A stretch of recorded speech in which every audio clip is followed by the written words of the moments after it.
Okay. As you know, this is there's two Torah portions that Hanukkah may fall out on or during. It's either Vayeshev or Miketz, and this year it's Miketz. Oftentimes it's Miketz. The truth of the matter is, so these three parshot really, these three portions are really tied together. Vayeshev, the end of Vayeshev, Miketz, and Vayigash, and we're going to explain how that works and how it connects into Hanukkah tonight. By the end of last week's parsha, we had this tremendous sense. If we take ourselves out of any foreknowledge we have about the descent, we see the descent of Yosef and the descent of Yehuda tied together, right? Yehuda descends into a state of mind which is quite depressing. In this Yerida, we talked about the idea of Yerida and of Aliyah, especially in the teachings of Rabbi Nachman. Constantly, because it's one of his main foundational points in all of his lessons, is that we are constantly in a state of descent and ascent. That's what life is like, right? We have our down times and we have our up times, right? We descend and we fall, we get back up. We fall and we get back. That's all of life. We have our hard times and the easy times. And Avodat Hashem, serving a Kodesh Baruch Hu, in our inner psychological makeup, we're constantly going through this. Sometimes we feel closer, sometimes we feel farther away. And Rabbi Nachman's chidush here is that it's really not up to us. It's really up to Hashem giving those bursts of light to us or taking them away. And we sense our reaction to that is a sense of Yerida, of descent.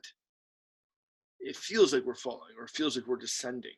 Right? Fall is even further, right? When we lose track of the reason who's behind the descent, we fall, and falling is we can always get out of it, but it's tremendously hard. And last week's parsha we said that both Yehuda and Yosef fall. Yehuda falls descends into a state of depression because of what he does to Yosef. It's very clear that the two leaders become disconnected, and Yehuda's descent ultimately leads to Mashiach, and Yosef's descent is not because of his own doing. It's because of a misunderstanding with his own brothers. And that's the difference between the king, the melech, the king, and the tzaddik, right? The king comes from Yehuda. The king comes from Yehuda, and the tzaddik who's perfect, is always this aspect of Yosef. I'm not talking about Mashiach ben Yosef, but Yosef himself is a sort of aspect, becomes this archetypal figure of all tzaddikim. And there's a argument in the Gemara, or a discussion in the Gemara, about how the Baal Tshuva, the one who does Tshuva, stands on a higher level than the Tzaddik. Because the Tzaddik doesn't have to do Tshuva in the same way that a Baal Tshuva does, right? And we know that David is the essence of Tshuva, and that's what makes a great king. The David's line, his lineage, his descendants come out of this idea of tshuva, that we can always come back from our lowest lows. The lowest low we can always come back from. Whereas Yosef is sort of riding this sort of Hashem wave, the Ratzon of Hashem. He's sort of just part of the wave of, he understands the descent and ascent already. Like way back when, we've learned it plenty of times, that the Rabbi Nachman's lesson on having to be an expert in, to do tshuva, one has to be an expert in halacha, has to be an expert rising and descending and rising, right? Falling and rising. And that's the tzaddik. To reach a level of tzaddik, we have to actually just ride those waves. But Yehuda does something else completely. He's really into this idea of, of reaching this low point and understanding what he does with Tamar. This is last week's parsha. What he recognizes he did wrong. He accepts the fact that he did a sin. And it's almost subconscious. You can almost read into it. We're going to see it soon in the beginning of next week's parsha, the Vayigash, where the ultimate tshuva from Yehuda as he stands up and defends Binyamin. We'll get to that, right? But we have a tremendous sense of darkness at the end of last week's parsha. You're right. Yosef the Tzaddik is in the bor. He's in the dark place. And we know the Shekhinah does not descend, according to the Chachamim, the Shekhinah does not descend lower than 10 tefachim. Right? There's a space where the Shekhinah doesn't go down to except for one time a year, and that's Chanukah. right? Because we can put the Hanukkot below Tfachim, because the Shekhinah descends there. And now we have to understand what that has to do with the whole all these stories. Why is it that Miketz, and we have in our inner sort of subconscious, the Vayeshev and Miketz are very tied into Hanukkah.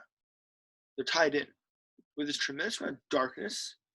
And in this, to be in this week's Parsha, Yosef Atzadik is pulled out of the darkness, out of the depths of his inner galut,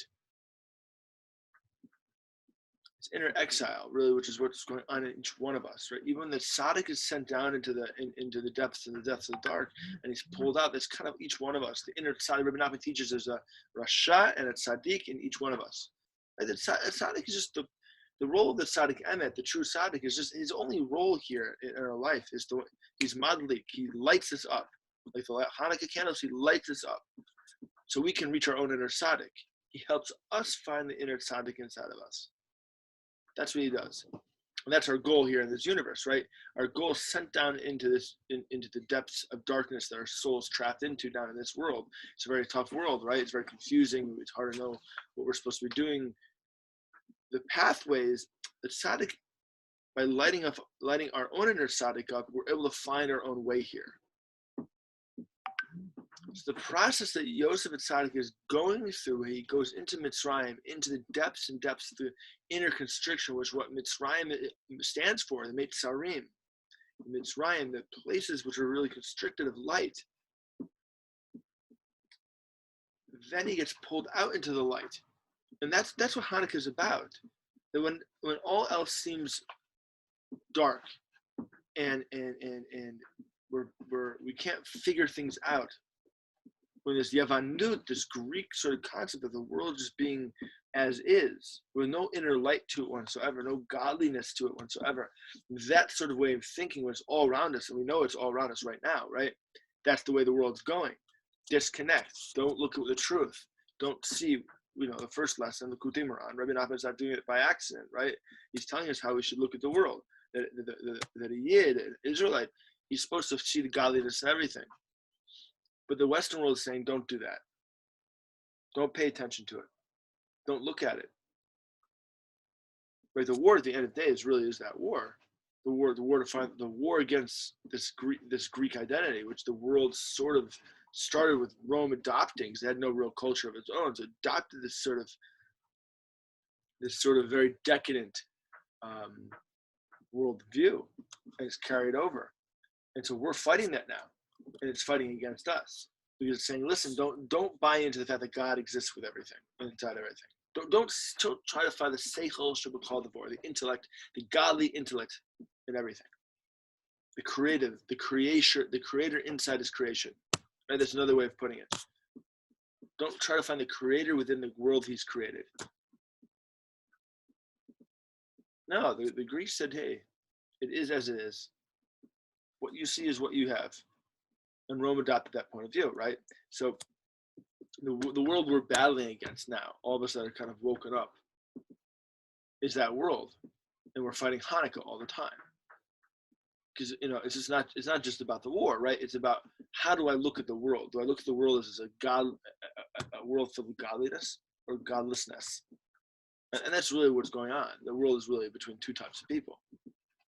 That's it. And Hanukkah it's all about Hanukkah. It's really all about Hanukkah. Mashiach is about Hanukkah. Geula is about Hanukkah. There's a reason why the word Miketz is Ki'ilu, like the end, Ketz, an end, an ending of the darkness and the beginning of the light, right? But Yosef's whole journey down to Mitzrayim is our journey down to Mitzrayim. Yehuda is about tshuva.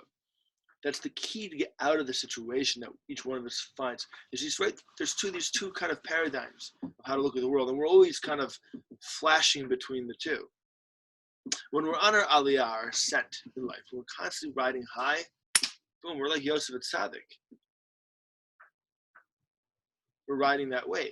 We're being pulled out of the bore, out of the well of darkness into the light. When we're like Yehuda, we have to do tshuva to get out of it. That's when our yeridah, our descent. Yeah. And the descent the descent can be maddening sometimes, right? We don't really know why we're in it. Well, all we know is that Rabbi Nachman teaches us that the descent, the Yerida, is the sea of the Aliyah. It's the most, we know that the Chazal teaches, right? That the Chachamim teach us, the sages teach us that the Aliyah, we always need a descent for the sake of the ascent. It's a very famous concept. Then before we have an ascent, there's a descent. It's not just Rabbi Nachman that brought that concept. What's the chidush of Rabbi Nachman? The chidush of Rabbi Nachman, right? Something that totally sets him apart from everybody else, is that he goes one step further. He says the Yerida, the descent, is the sea, is the highest point of the Aliyah. Where's the Aliyah? The ascent. The ascent is the descent itself. It's a crazy chidush, right? The ascent.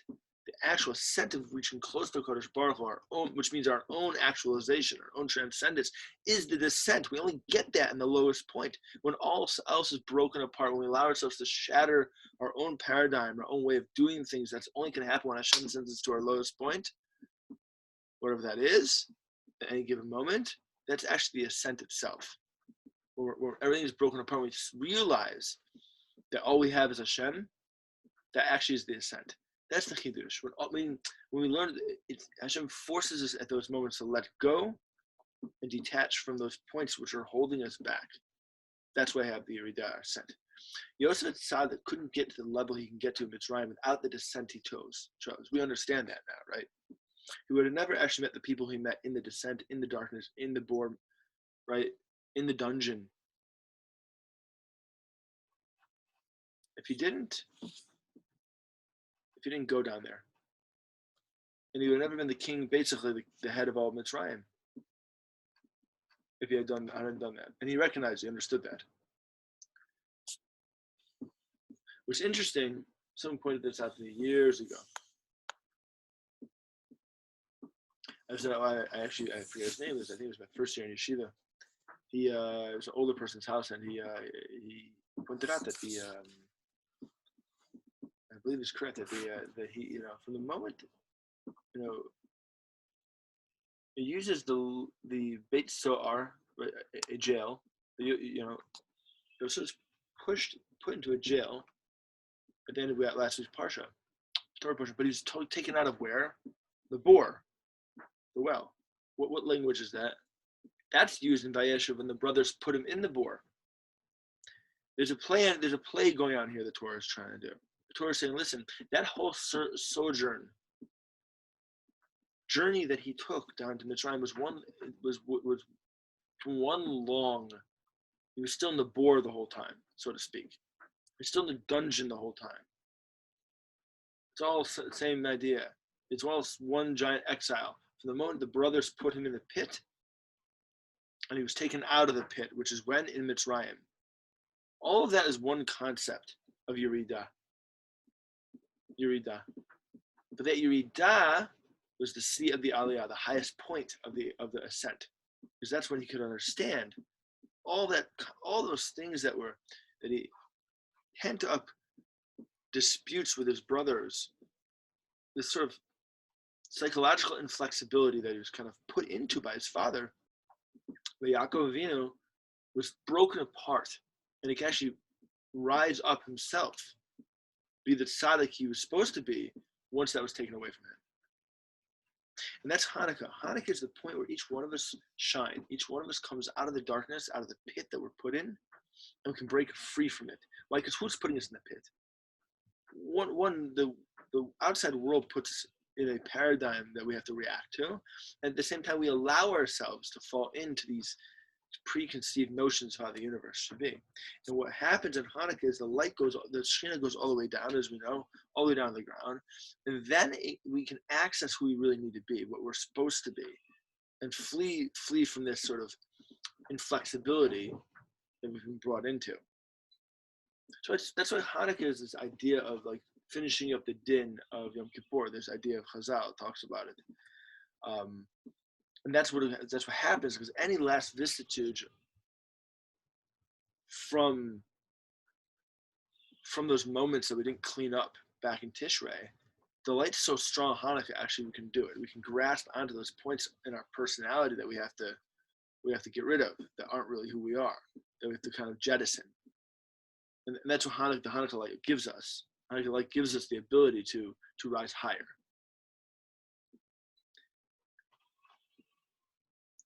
On Hanukkah, like I said, we fight this idea of Yavanut, of Greek idea, of godlessness, a world of godlessness. And Yosef Tzaddik, he finds himself in a similar situation. And he's aware that Hashem is one. He brought him through this situation and to grow. But he's living in a world of the Meitzarim, of the constricted space, of the darkness, of where there's godlessness, and he has to bring light to it. And all of us are kind of like Yosef Tzaddik. We're struggling between, to really, what does it mean to be a tzaddik? It means I reach a level of self-actualization in this world. Some of us do it when we're younger, some of us do it when we're older, and hopefully we get there. And if we reach a level of self-actualization, which is a real clean, authentic relationship with the Almighty, then we've left our bore, our pit, our inner pit. And we've discussed this idea before of the face of light, the face of darkness. Rabbi Nachman brings in, right, in Torah, the 23rd lesson in Likutei Moharan. And what's the face of light and face of darkness? He says there, someone who gets drawn after money and things, they become depressed. So they get caught up in little things, right? They get caught up on little things. They have a inflexible psychological makeup. Someone has a psychological flexibility. Someone has an inner. It begins to have an inner light to them, and it shines forward. They have a face of light because they see that everything is from Hashem, and they thank Hashem for everything. We also know Rabbi Nachman teaches that the face is like the menorah itself, right? The 2 eyes, 2 nostrils, and two ears, and 1 mouth. That's seven holes. It takes in from the world around us, and it shines forward, right? It does both things. And our job here, vis-a-vis the world that's quickly coming at us, all of us believers, is that this darkness that's hitting us, we have to shine forward. We have to have faces of light. We have to disconnect from the productization and the commercialization, the corporatization of the world around us, the standardization, right? Nothing's unique anymore for anybody. It's all part of the darkness. It's the seven candles of our face that shine forward, that Rabbi Nachman's hinting to in that lesson. When he doesn't bring it in that, he brings it later on. But the face of the shining face, the face of Hanukkah,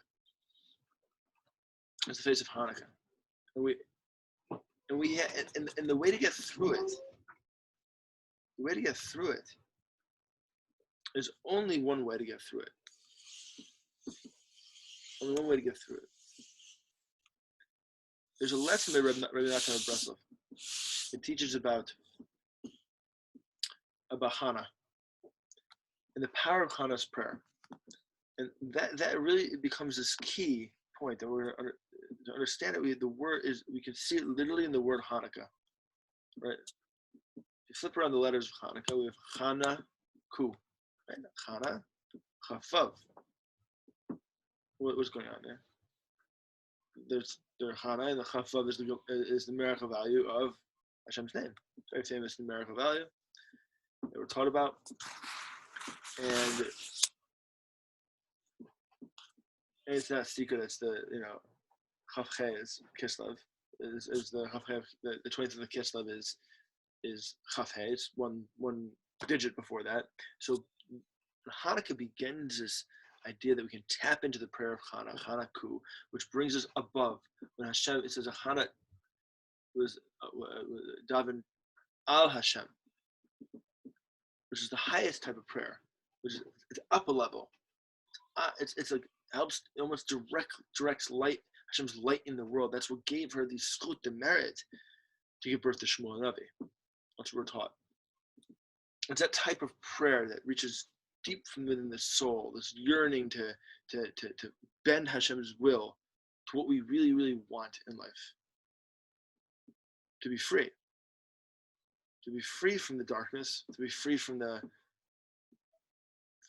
inbuilt paradigm that the world has placed upon us, to be free from the forces of darkness that are telling us not to believe anymore, to be free from the godlessness which is spreading around the world. Nothing's changed really since the Hashmonaim defeated the Greeks.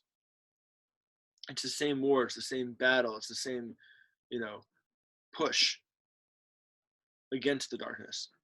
Which is why the Hashmonaim were so tied to the light. They were so tied to the oil, the shemen, Hashmonaim, right? They wanted the oil. They're addicted to it. They're Kohanim. That was their whole thing. It wasn't just to defeat the Greeks. They needed the oil back. They needed to be back in the temple, to be right, to light the lights again, right? Because that menorah in the temple represents, like I said, our face. It's the face of every person, every believer.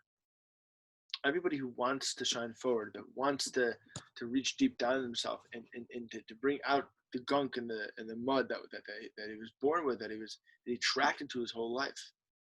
That's exactly what's going on there in Hanukkah. It's not just the war. The war is the thing which frees us from like sort of this lack of independence. But the reality is, it's all about the light. It's all about the oil. And ever since then, we've kind of all been addicted to the oil and the light, because we're constantly trying to go back to this point in time where we can have this pure relationship with the Kodesh Baruch Hu, which once again can only happen from tefillah, can only happen from hibodedut, can only happen from when we let go of all the things that were holding us back from serving Hashem. We shall be zocha and merit the full redemption, our own inner redemption, and the full redemption of Am Yisrael in the whole world, really. Because it's really about the whole world right now. Shoy merit to fight the darkness and find the light. And like I said, Miketz, the end of darkness and the beginning of light. Please God, we should have a healthy and happy Hanukkah, and we'll circle back around next week. Bye-bye. Chag Sameach. Hanukkah Sameach. חג שמח, תודה. חג שמח. כל טוב.